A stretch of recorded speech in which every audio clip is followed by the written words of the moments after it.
My name is Caleb Smith. I'm going to be talking to you all today about The Mentor Leader, which is authored by Tony Dungy. So I'm going to talk to you a little bit about Tony Dungy's background, and then I'll get into the gist of this book. So forgive me for looking over here if it's my notes. So I don't have this all committed to memory just yet. So Tony Dungy was a former NFL player and coach. He's most notable for his Super Bowl win with the Indianapolis Colts. He was the head coach for Peyton Manning, but he also, not many people know, he himself played in the NFL. He was the quarterback at the University of Minnesota, and then he was a safety, defensive position for those that don't know football. He played safety for the Pittsburgh Steelers, and in 1978, they won the Super Bowl. So he has 2 Super Bowl wins. But reading about his biography, it brought up a lot of things that I just think point out the great leadership qualities that he has himself. It says here at 14, he was elected as student body president of his entire high school. So I feel like that just said a lot about him. You know, at 14, I was a freshman. I'm sure he was as well. And so to even be considered for a leadership position of that magnitude over an entire high school says a lot about him, much less that he won. So that's awesome. Also, it says here that while he was at the University of Minnesota, he was Big Ten All-American and also was recognized for 2 years because of his standout grades in academics. So he was a leader on the field and in the classroom. So he all around just was a well-shaped guy.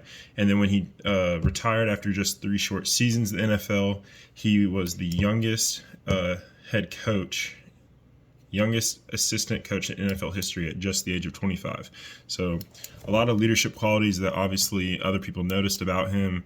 So I think that he offers some great insight in this book. So just a little bit about his background and now to get into his book. So Tony Dungy in The Mentor Leader, he has a lot of different things that are pretty notable. He has a lot of good little quotes and little, it's like it's a very quotable book. There's a lot of little just nuggets of wisdom tucked away in there.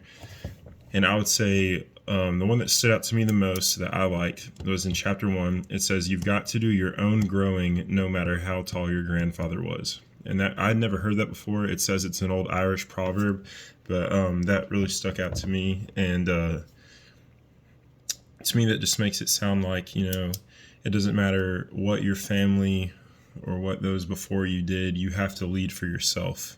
And that's why it's good to have mentor leaders that can instill that confidence and that ability inside of you, because that's what this book is kind of alluding to, is helping those people that you mentor to grow and be leaders.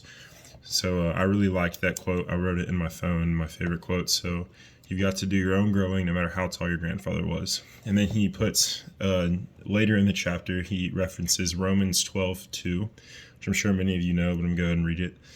"Do not copy the behavior and customs of this world, but let God transform you into a new person by changing the way you think.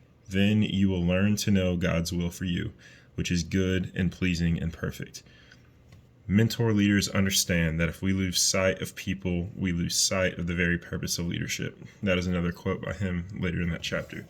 And so overall, I would say the main gist of what Tony Dungy here is talking about in this book is he alludes to, in an interview I watched about this book, that he thinks Jesus Christ was the greatest mentor leader because Jesus poured himself into the 12 disciples, and he gave them the confidence and the ability to then pour themselves into everyone else. And so here it's giving us examples and just ways to do that, because as a mentor leader, you are leading by example, but you're also, the people that you're leading, you are bringing out the best in them, and you're preparing them to one day pretty much have your position and lead others. And so later in the book, he talks about the 7 E's of mentorship, 7 E's, the core components of his teachings. And so number 1 is engage. I'll go ahead and read them off, and then I'll go into them a little bit. So there's engage, educate, equip, encourage, empower, energize, and elevate.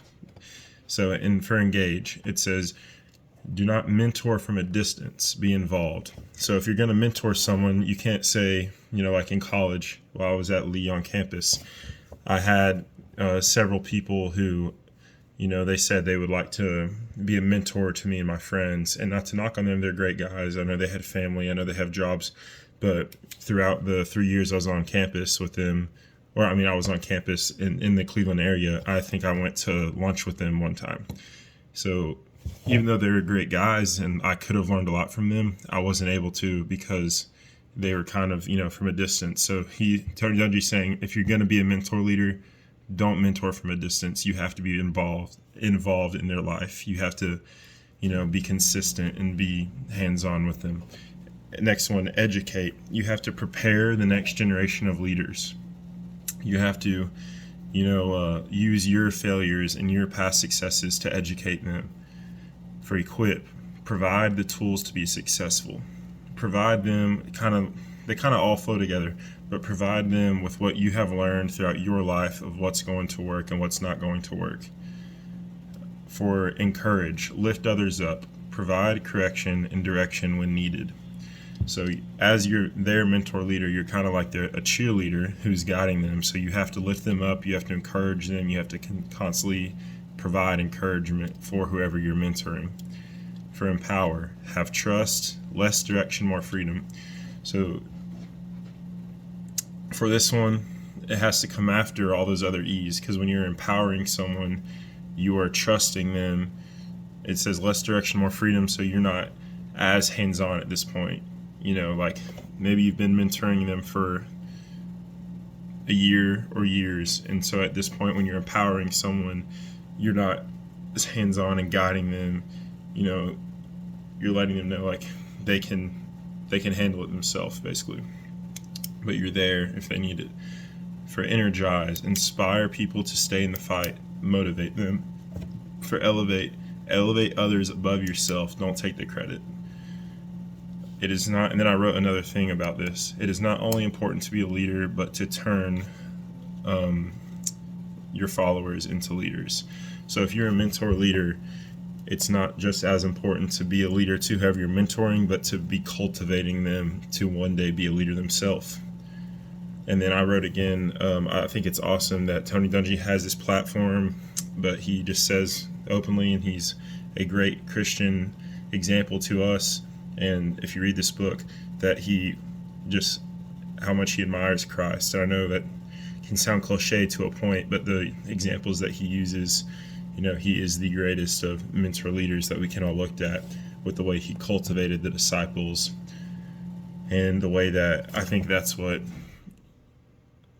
like, almost the best way to witness to people is to be a mentor leader, because as Jesus cultivated into the disciples, they went and then cultivated into so many other people's lives. And that's how, if we live out a life of to be good Christians, then we are going to be able to mentor them whether they know it or not, just the way we live our lives, because you're able to use just all these biblical passages and proverbs for equip, provide the tools to be successful. You can provide, like with someone, prayer, certain verses to get them through hard times. So I think that this is a great book. I think that it kind of, like I said, I gained a lot of quotes from this book, and I think that everyone could learn a lot from reading it. Thank you.